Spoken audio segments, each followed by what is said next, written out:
Hey everyone, I'm Katie Daryl and he is Daniel Valoff. And I need you to give me 3 words off the top of your head that describe your experience with Cancer Can Rock. Amazing, unforgettable, and cherished. Oh, that's a good one. That's a good one. I mean, I'm sure you went into the day expecting it to be awesome and to totally rock, but did it exceed your expectations? Yeah, it totally exceeded my expectations, and I had high hopes, but it was great. Yeah. Tell me about the day. So you wake up, you get out of bed, you run a comb across your head, you get to the studio, and what happens? Yeah. Well, I mean, at first I was leaving the hotel and dropped my guitar amp and my pedals and everything like that. So it started off a little crazy, but by the time I got to the studio, everyone helped me out, and I unloaded my gear and walked into this amazing place full of gold records hanging on the walls. And it was just real, the history there, you could just really feel it. Everyone was so professional and kind who worked at the Village, and everyone on the team with Cancer Can Rock and the musicians, everything were also really welcoming and kind and professional. And I love recording, being in the recording room and just sitting there next to these, LA2A compressors and 1176 compressors and a giant Neve board. I was just taking all that in, and I was just so grateful for the whole experience. I was just grateful for a free lunch and a free dinner too. I mean, that was great. But in all seriousness, the recording process and being there was great. I even got to record with a mic that Bob Dylan used and sang through, and a different mic that Stevie Nicks sang through. So it was really, really cool. I mean, it's the real deal studio. I got to record at the Village in Los Angeles. And the same day I was there, Stevie Wonder was there doing a project, and Neil Young was there doing a project. I was going to say that. I have it in my notes. I know that Raleigh DeVore, one of the musicians that played on the track, he snapped a shot of Neil walking through the hallways. Yes, the backside of Neil Young, yes. Look, everyone, the backside of Neil Young.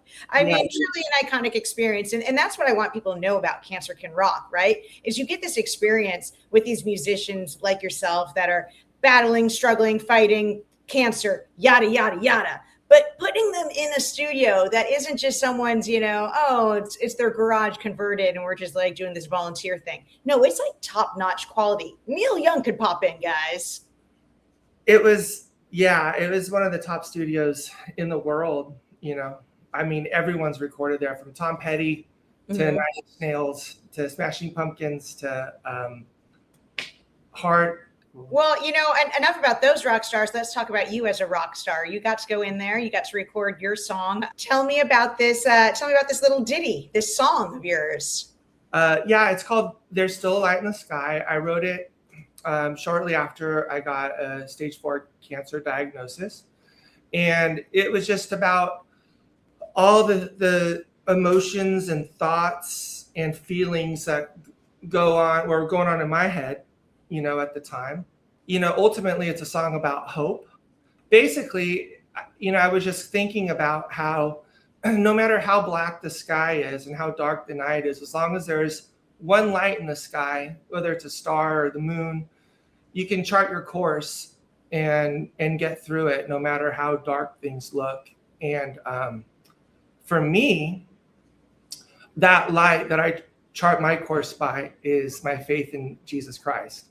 And that's really pulled me through this time. And that's why in the middle of the song, it says, "Death, where is thy sting? Grave, where is thy victory?" And I was just quoting, referring to a verse in the Bible. And it just basically just means that Jesus Christ offers eternal life to those who believe in him. And it's a gift. It's a free gift available to anybody. And so I took advantage of that. And I put my trust in him. So even if I don't get through this cancer battle alive, I have eternal life after this. So that's all taken care of for me. And that goes for anybody listening to this video too, because I know a lot of people facing cancer, you come face to face with the idea of death for the first time, but it's still, everyone's going to face it someday. It's still about 100 out of 100 people die, eventually. Yeah, turns out. No one gets out of here alive. So, that's really what the song's about, is that Jesus conquered death. And if you believe in him and put your trust in him, you can have eternal life too. So that's really the ultimate hope. I mean, I do have hope that I'll get through this. I'll be healed, and I'll get through it hopefully with the voice intact. And let's talk about that. I understand that there's if I don't, I'm taken care of after this life. Yeah, there's a pretty serious surgery on the horizon, which could very much impact your voice and your vocal cords, right? That's what the doctors say. Yeah, they want to do a surgery to save my life. They wanted to do it ASAP, which was at the end of 2023. And it would have, I would never be able to sing again, possibly never be able to talk again. And I really love writing music and singing. I didn't want to lose my voice. I thought, man, there's got to be another way. So I said no to the surgery. And I, in the meantime, got a PhD in Google. Found a whole bunch of, just researched as you do when you have a life-threatening illness. I came up with a couple ideas about maybe we could shrink the tumor, because it had grown, and it started in the thyroid and grew into my trachea, which is the windpipe. And it also grew around my laryngeal nerve, which controls your vocal cords. Okay. So if either, you cut that, it's bad news for your voice, and you remove your trachea, it's bad news. And one surgeon even wanted to remove my voice box, which is ridiculous. But anyway, I came up with this idea that maybe, we could shrink the tumor. So I've been on some chemo medications too, targeted ones, targeting the BRAF mutation in the cancer to try to shrink it. And then maybe, one day it'll be out of the trachea and off of the laryngeal nerve. And the hope is that they could just do a normal, less morbid type surgery. But I'm really hoping for bigger than that. I'm believing for a miracle, and that I've seen personally people get healed of cancer. Yeah. Through prayer. So I'm believing for that for myself too. Well, I'm rooting for you, and I'm believing in that for you as well. Thank I you. want to talk though about some star power that came to visit you in the recording studio. We already talked about all the different people that have recorded there, but you had a personal visit from Mr. Rufus Wainwright. How exciting! Isn't he so great? That was really, really cool. Yeah, I actually ran into him after a concert that I didn't even have a ticket to, but someone gave me a ticket to this Altadena fire. It was like a year anniversary. Oh yeah. Thing, and he was performing there along with a bunch of other people. Mm-hmm. Before that, I found out about Cancer Can Rock because Rufus was doing a charity concert for his charity, which works with Cancer Can Rock, and it's called the Kate McGarrigle Project, Folk Cancer. Folk Cancer, yes. And I saw that he was doing a charity concert back in like December, and I thought, oh, what charity does Rufus have? And I looked into it, and they offer musicians like me who are battling cancer an opportunity to record in the studio. And I just thought that was like amazing, because my personal experience was I'm a songwriter, and I've written a lot of songs, and I was faced with the idea of losing my voice. And I thought, man, I better start recording these songs really quick that are stuck in my head, because it would be like a horrible situation to have all these songs stuck in my head and no voice to record them ever, So I started recording these songs. And when I put my headphones on, I could just kind of escape from the thoughts of dealing with cancer for a while.